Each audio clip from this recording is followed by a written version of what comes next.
Liberales y conservadores. La ideología de los liberales consistía en ver a México como una república democrática y libre de la influencia de la Iglesia. Esta estaría conformada por tres poderes que serían el ejecutivo, legislativo y judicial. Dentro de esta república se constituirían derechos individuales como la libertad de culto, de prensa y la educación laica para todos sin importar su estatus social. Entre los liberales podemos destacar a Benito Juárez, Nicolás Bravo, Porfirio Díaz y Vicente Guerrero. Benito Juárez fue presidente de México en 1858. Sus principales aportaciones políticas son la reforma agraria, la libertad de prensa, la separación entre la Iglesia y el Estado y la sumisión del ejército a la autoridad civil. Su aportación para la educación fue principalmente que la escuela debería ser laica, pública y gratuita, además de promover el aumento de las escuelas basándose en su creencia de que un pueblo con educación era menos vulnerable al abuso del poder. Nicolás Bravo también fue presidente de México en 1839, 1842, 1843 y 1846. Sus ideales fueron en un principio conservadores, pero fue su padre quien lo inspiró a pelear a favor de los liberales y peleó junto con Vicente Guerrero en contra de Iturbide por los abusos que éste presentaba ante el país. Después fue considerado un conservador y fue nombrado vicepresidente cuando Guadalupe Victoria llegó al poder. Con el apoyo de Lucas Alamán venció a las tropas de Anastasio Bustamante, dando una victoria a los conservadores. De sus aportaciones políticas más importantes son que, aunque la batalla contra Estados Unidos se perdió, fue el primero en encabezar un ejército para defender al país. Esto tuvo aportaciones sociales como el puerto de Coatzacoalcos, concedió títulos a las ciudades, promovió el uso de papel mexicano en las instituciones públicas y establecimientos de la Casa de Moneda, además de la construcción del estrecho de Tehuantepec y fomentar el desarrollo industrial. Porfirio Díaz fue presidente de México de 1876 a 1811. A este periodo se le conoció como el Porfiriato. Durante su primer periodo promovió una reforma en contra de la reelección presidencial consecutiva, por lo que al finalizar su periodo fue gobernador de Oaxaca y en 1888 subió de nuevo a la presidencia, realizando una reforma al artículo 78 que permitía una nueva reelección, y en 1890 promovió la reelección indefinida, lo que le da poder para permanecer vigente hasta 1911.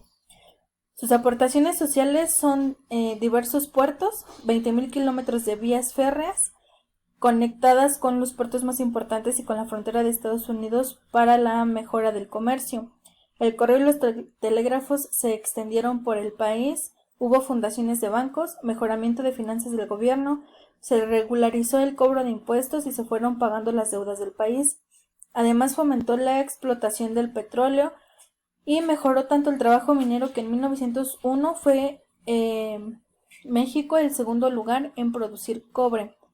La industria textil se desarrolló al grado de abrir fábricas de hilado en Puebla y Veracruz, además de la ganadería y la agricultura, especialmente en Yucatán y Morelos, en Jenequén, caña de azúcar y algodón. Aunque esto solamente benefició a algunos cuantos y después se dio la expropiación de tierras que les fueron quitadas a los indígenas. En educación hizo lo posible por extenderla de manera pública. Esto permitió que más mexicanos siguieran con sus estudios superiores y se formó una clase media de profesionales y empleados públicos. Y en este mismo periodo Justo Sierra inauguró la Universidad Nacional. Terminó con la Revolución Mexicana y Díaz fue vencido cuando Pancho Villa y Pascual Orozco tomaron la ciudad de Juárez. En cuanto a Vicente Guerrero, sucedió a Morelos en la lucha independentista, aun cuando se pensaba que era una causa perdida. Fue presidente de México en 1829 y uno de sus principales aportes fue la abolición de la esclavitud, aunque después fue traicionado por Santa Anna, por lo que sus aportaciones no fueron más que la ya antes mencionada, pero sí fue parte fundamental de la independencia al ayudar a Agustín de Iturbide a ascender al poder para que diera finalizada la independencia de México. pensamiento de los conservadores era una monarquía constitucional que gobernara con antiguas ideas sobre cómo manejar el orden social en el virreinato. Además, la Iglesia continuaría siendo responsable de la educación, la cual solo estaría destinada a personas con recursos económicos, al igual que derechos civiles. Entre los personajes importantes se destacan Antonio López de Santa Anna, Lucas Alamán y Juan Nepomuceno Almonte. Antonio López de Santa Anna fue de ideales más conservadores que liberales, aun cuando apoyó en sus inicios las causas liberales. Llegó a la presidencia en 1833 y desde entonces hasta 1835 cedió y retomó la presidencia en 4 ocasiones. Sus aportaciones a la educación. En 1846 se estipuló que el Congreso Nacional era el responsable de proteger la educación y la ilustración, y crear establecimientos científicos y de instrucción común para toda la nación, reprobando los estatutos que la refrenasen o la obstruyeran. También estableció la educación obligatoria en jóvenes de entre 15 y 17 años de edad, siendo gratuita y libre. Además de que la Compañía Lancasteriana se ocuparía de la educación primaria y se formaría una escuela normal con libros de texto y un nuevo plan de estudios. Lucas Alamán tuvo ideales conservadores y aún así promovió la industria y el desarrollo económico. Tras la abdicación de Iturbide fue nombrado secretario de Estado del Departamento de Relaciones Exteriores. En este cargo organizó el Archivo General de la Nación y fundó el Museo de Antigüedades e Historia Natural. Entre sus aportaciones políticas destacan el marcado del territorio nacional, logrando que Estados Unidos aceptara el Tratado de Adams-Onis.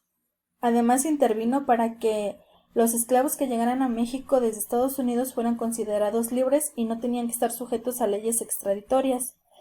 En 1834 fue acusado de conspirar en la aprehensión de Vicente Guerrero y se encargó de su propia defensa, siendo absuelto de los cargos. En cuanto a educación, propuso las bases para el Instituto de Historia, mejoró la Academia de San Carlos y en 1839 propuso la creación de escuelas de arte y agricultura, además de introducir el sistema métrico decimal. Fundó la Compañía de Minas, el Banco de Avió, para impulsar la revolución industrial. Creó la primera herrería de México y fábricas de hilado y algodón, además de la importación de cabras del Tíbet, carneros merinos y caballos sementales. Por otro lado, Juan Nepomuceno Almonte comandó la compañía de niños soldados, los emulantes, acompañando a su padre José María Morelos y Pavón.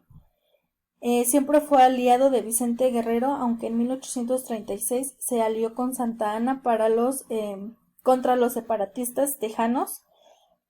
Aunque fue aprehendido, lo liberaron en 1837 y regresó a México con Santa Anna, bajo el mandato de Anastasio Bustamante. En 1846 peleó en la guerra contra Estados Unidos. Después de esto pasó de ser liberal a ser conservador e impugnó la ley de expropiación de los bienes de la Iglesia. Benito Juárez lo declaró traidor a la patria al firmar el Tratado de Mon-Almonte, que consideraba a México como protectorado español y debía ser indemnizado bajo cifras acordadas entre Francia e Inglaterra. Después ayudó a los franceses en la batalla del 5 de mayo, esperando que Francia no retirara sus tropas de México, pero fracasó, por lo que regresó a París y ahí falleció.